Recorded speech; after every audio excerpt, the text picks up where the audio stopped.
Hello guys, my name is Manny and this is Tom, and he just joined my project recently, and he's just going to start off with what he's learned over this week.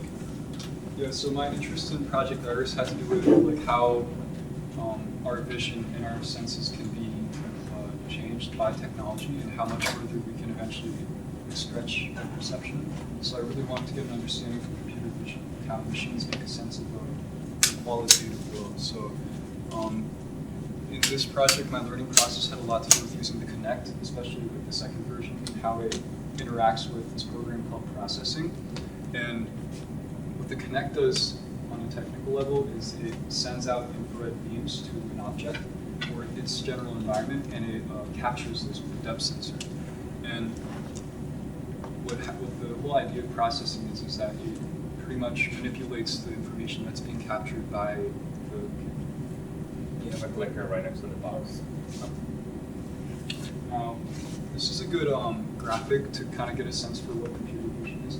So you kind of have like a connection between your eyes and the sensing device. So that's kind of what's getting the information, the raw information from the environment.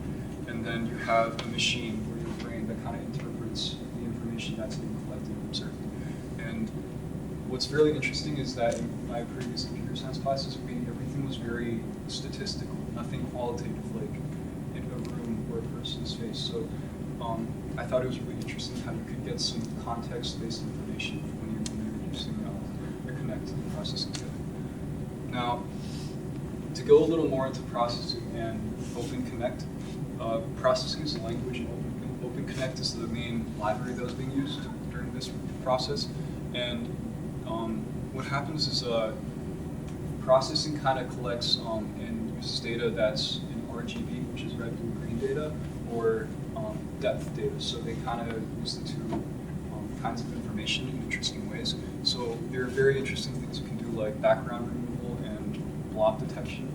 Of course, for Manny's purposes, that has more to do with finding the exact depth parameters and creating some kind of effect based on how close or far you are from the object.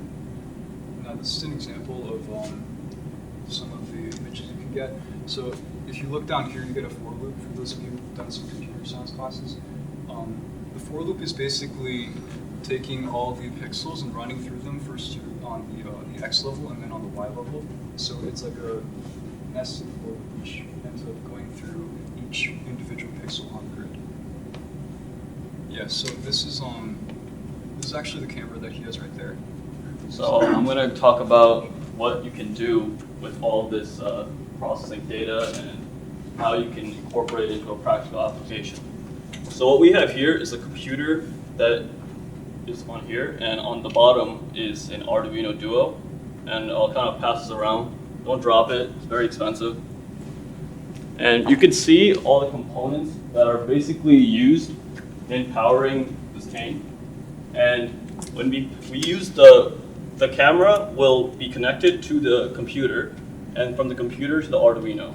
So once we have all that connected, it would be run through into some lithium-ion batteries will be connected to the bottom of the cane. And now, if you look at this photo here, you can see that it looks at any value within the frame of reference and sees anything that is, at this point, it's just a cursor. So we can move the cursor in any direction and we'll get that depth value in that.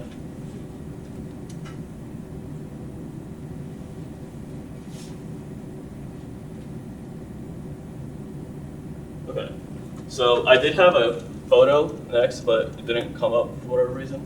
So it was going to show that if this goes closer to the camera, that this value will become smaller. So right now it's like around 687, which is kind of close, but as it goes even farther or closer away, the camera will detect that it's closer, and we even have to a point I worked on last semester that once it gets to a close range between 150 to 250, that the motors that I have will vibrate, and that the vibration is caused from the Arduino. So we have the communication between the computer and the Arduino, which causes the vibration. And how does this all, how does that all work? Oh wait, this is the GIF work. So as you can see, once we go closer and closer, you can see that. See that? The numbers do get smaller, and the small values, we can use that to see the real depth of field of how far away it is. And we, as I said before, the vibration motors will be connected, and it does work pretty well. So yeah, that's the next step really is to get the batteries mounted on and to make this whole thing just portable and not connected to a wall.